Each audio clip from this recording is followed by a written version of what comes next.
The German auxiliary cruiser Kormoran HSG 8 was a Kriegsmarine, German Navy, merchant raider of World War II. Originally the merchant vessel Steiermark Styria, the ship was acquired by the Navy following the outbreak of war for conversion into a raider. Administered under the designation Ship 41, to the Allied Navy she was known as Raider G.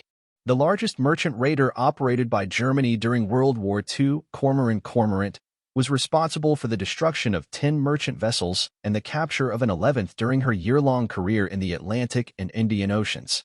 She is also known for sinking the Australian light cruiser HMAS Sydney during a mutually destructive battle off Western Australia on November 19, 1941.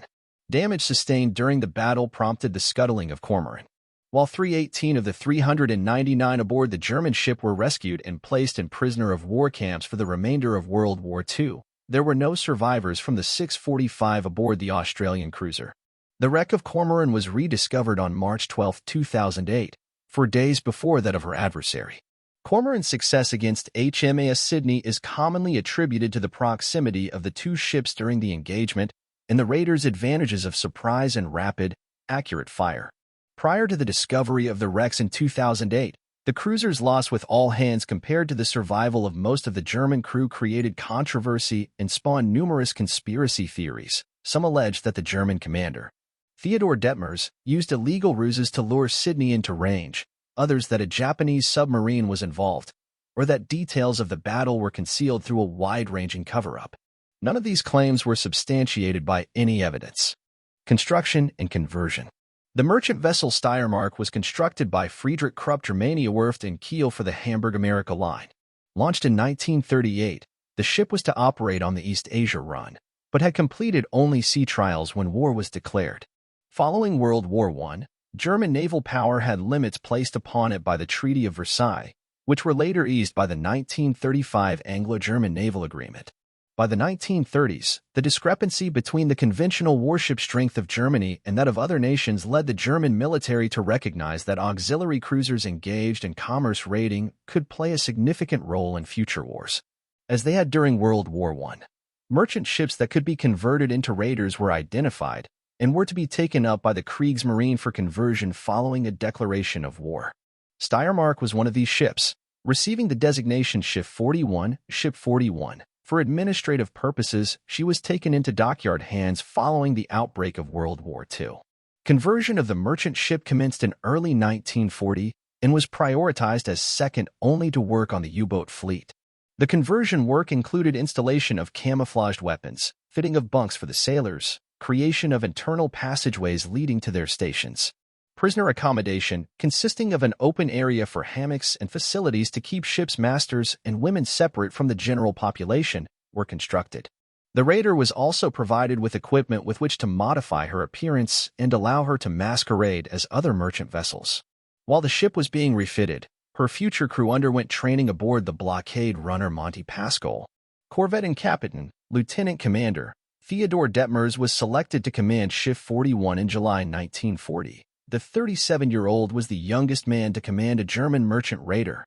Detmers named the ship Kormoran, inspired by SMS Kormoran, a Russian merchant ship captured by the Germans during World War I and operated as a raider in the Cormorant, with Detmers comparing the seabird's use in fishing to his ship's attempts in catching Allied vessels.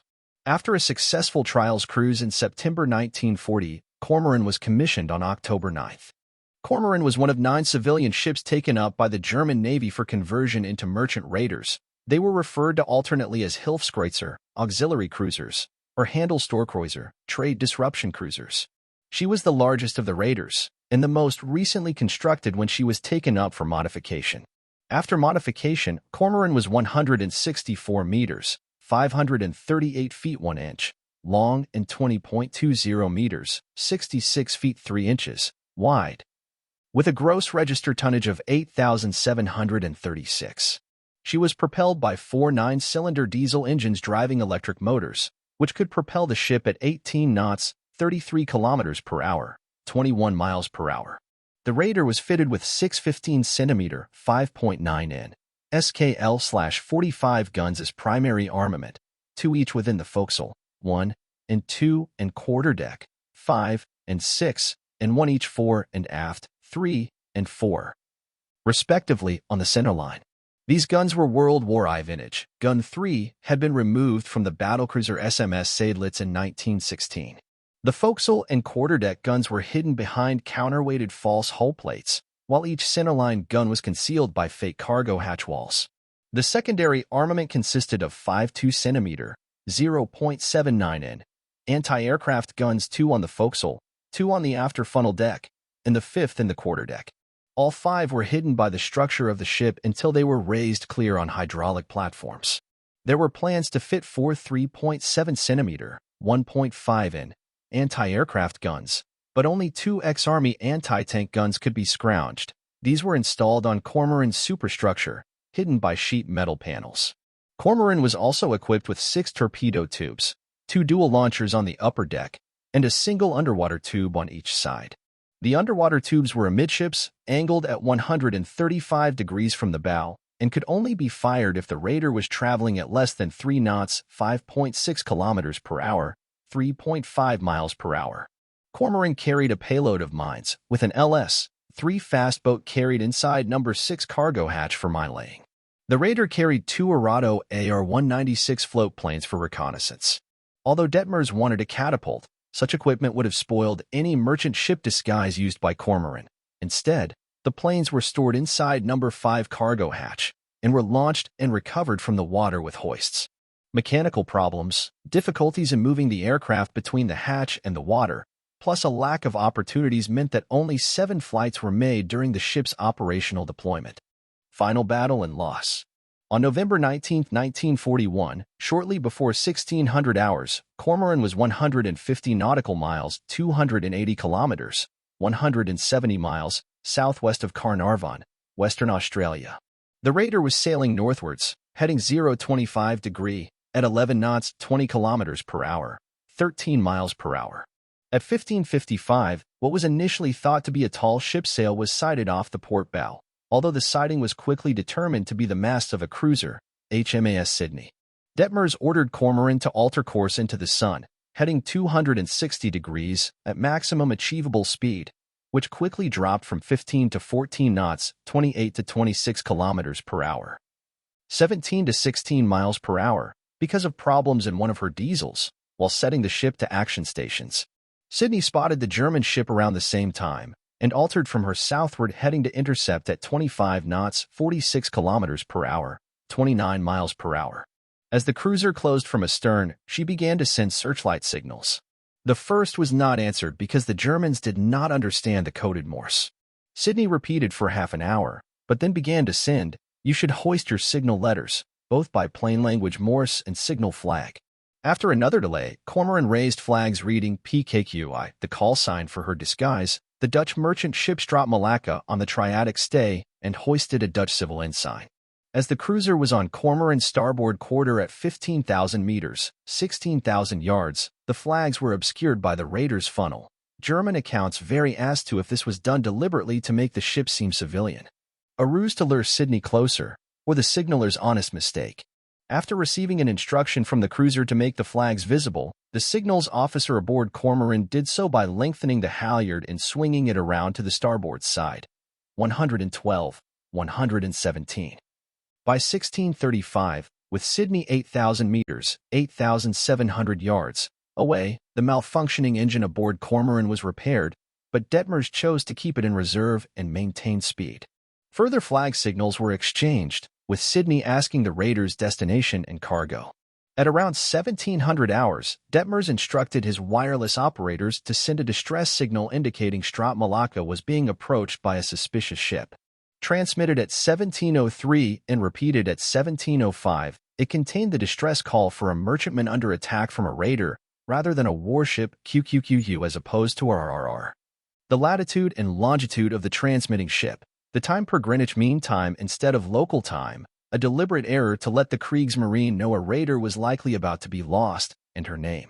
This message was partially received by the tugboat Yuko QQQQ, unintelligible, 10 o'clock GMT, and a shore station at Geraldton, Western Australia, unintelligible, 7C11115E 10 o'clock GMT. The Geraldton station broadcast a message to all ships asking if there was anything to report. which was interpreted by the Germans as acknowledgement of their signal, 113, during the exchanges and distress signal. Sydney positioned herself off the raider's starboard beam on a parallel course, approximately 1,300 meters, 1,400 yards, from Kormoran.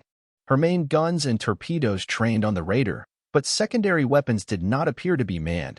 Personnel were standing on the upper deck, and although the cruiser's seaplane had been readied for launch, it was soon stowed away.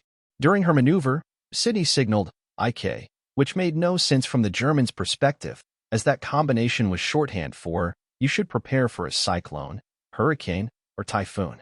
However, those two letters were part of the real Strop Malacca's secret secondary call sign, and Sydney was expecting the ship to confirm her identity by responding with the call sign's other two letters. 15 minutes later, the cruiser signaled, show your secret sign. Detmers knew there was no chance of fooling Sydney for much longer, so ordered Kormoran's disguise dropped, the German battle ensign raised, and for all weapons to commence firing. The raider's opening salvo bracketed the ship, while the next 4 salvos destroyed Sydney's bridge, gun direction tower, forward turrets, and aircraft. 2 torpedoes were launched simultaneously with the raider's attack, and the close proximity of the target allowed the use of lighter weapons to rake Sydney's flank and interfere with attempts to man the cruiser's secondary weapons. In contrast, Sydney was only able to fire a single full salvo before her forward turrets were knocked out, shells from which punched through Kormoran's exhaust funnel and wireless room, and caused shrapnel wounds to 2 sailors, 131. Kormoran's gunners shifted their aim to Sydney's waterline with their next 3 salvos. Sydney responded from her aft turrets. One damaged the raider's machinery spaces and started a fire in an oil tank, while the other fired only a few ineffective shells. Around the time of the 8th or 9th German salvo, one of Kormoran's torpedoes struck Sydney forward of a turret, ripping a hole in her side and causing her to settle by the bow. After the torpedo hit, Sydney turned hard to port in what the Germans assumed was an attempt to ram, but the cruiser passed harmlessly aft. By 1735, the cruiser was heading south, heavily damaged, on fire, and losing speed, with her main guns destroyed or jammed facing away from their target and her secondary weapons out of range. Kormoran maintained her course and speed, but discontinued salvo firing. Her stern guns continued to score hits as Sydney passed through their firing arcs. The cruiser fired torpedoes at Kormoran, but as the raider was turning to bring her port broadside to bear, these passed harmlessly astern. After completing the turn, battle damage caused Kormoran's engines to fail completely, leaving the raider dead in the water while Sydney continued to limp southwards. Despite being immobilized, Kormoran continued to fire at a high rate. Some of the German sailors reported that up to 450 shells were used during the second phase of the battle and scored hits.